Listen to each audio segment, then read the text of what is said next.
Profitability રેશિયોમાં first આવે છે gross profit ratio. Gross profit રેશિયોની ફોર્મ્યુલા છે ગ્રોસ પ્રોફિટ ઇન્ટુ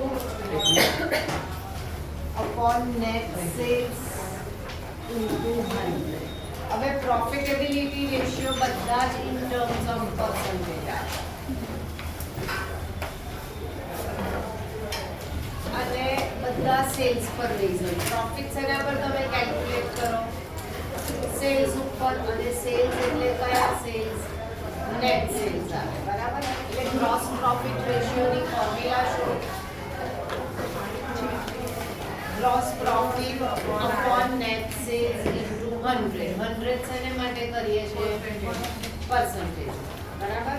હવે આને માટે તમારે ગ્રોસ પ્રોફિટની ફોર્મ્યુલા તો ખબર છે તમને. શું છે ગ્રોસ પ્રોફિટની ફોર્મ્યુલા? કોર્પ plus GP is equal to sales. આ ગ્રોસ પ્રોફિટ આવે.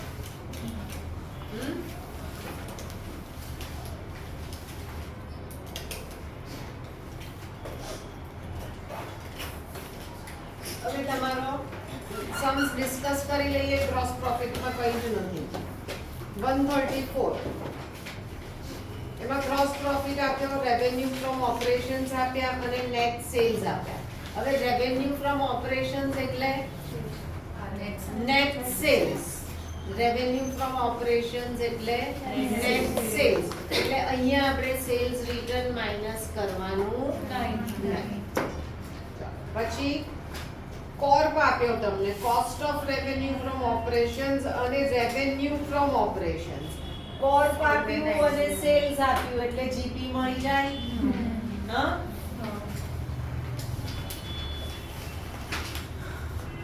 પછી રેવન્યુ ફ્રોમ ઓપરેશન્સ એટલે નેટ સેલ્સ આપ્યું અને gross profit ratio 25% on cost. એટલે આપણે આ ઇક્વેશન લખીએ. જેના ઉપર પ્રોફિટ આપ્યો એટલે કોને 100 લઈએ? જીપી કેટલો? તમને આ આપ્યું છે તો તમને જીપી મળી જાય. જીપી મળ્યો પછી ફોર્મ્યુલામાં મૂકી દેવાનું. બધું એકદમ આખું ઈઝી છે. જીપી પછી કેશ સેલ્સ આપ્યું અને કેશ સેલ્સ આ 20% ઓફ ટોટલ સેલ્સ. એટલે આપણે લખીશું cash sales plus credit sales is equal to total sales. હવે શું ઇક્વેશન કીધું? કેશ સેલ્સ આ 20% ઓફ ટોટલ. તો કોને 100 લેવાનું? ટોટલ. અને કેશ 20 તો ક્રેડિટ કેટલા આવ્યા? 80. આપણે અહીંયા કયા સેલ્સ જોઈએ? Net sales. એટલે ટોટલ સેલ્સ જોઈએ, બરાબર. હવે શું આપ્યું તમને? ક્રેડિટ સેલ્સ આપી દીધા. કેટલા? 5 લાખ. આ 5 લાખ આપ્યું તો તમારા total sales how much? Sales મળ્યા એટલે ડિનોમિનેટર મળ્યું. હવે તમને બીજું શું આપ્યું? પરચેઝ આપ્યું અને excess of closing over opening. એટલે excess of closing over opening. હવે શું જોઈએ તમને? જીપી જોઈએ. તો જીપી કઈ ફોર્મ્યુલાથી મળશે તમને? પહેલા તો તમારે કોસ્ટ શોધવું પડશે. કઈ ફોર્મ્યુલાથી?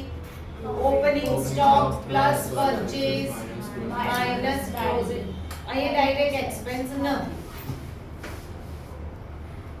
થશે અને એના પછી 138 માં શું આપ્યું? ક્રેડિટ સેલ્સ આપ્યા, પરચેઝ આપ્યું. સેમ છે. કરવું છે આ સમ? ચલો 138 સમ કરો. પહેલા તો ક્રેડિટ સેલ્સ અને rate of credit sale is to cash sale એ આપ્યું.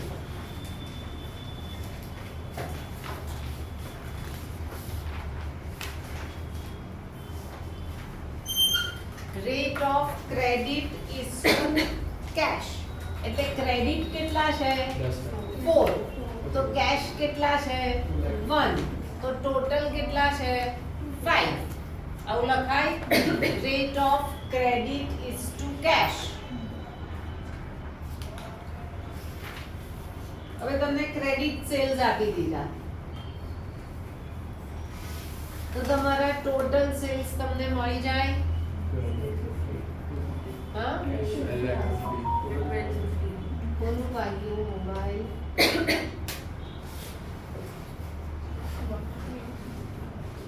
હવે શું જોઈએ ડિનોમિનેટર મળી ગયું હવે શું જોઈએ જીપી તો આગલા સમમાં કોસ્ટ ફાઇન્ડ કર્યું તો આમાં પણ કોસ્ટ ફાઇન્ડ કરો કઈ formula opening plus purchase plus direct expense minus closing આજે ફોન આવ્યો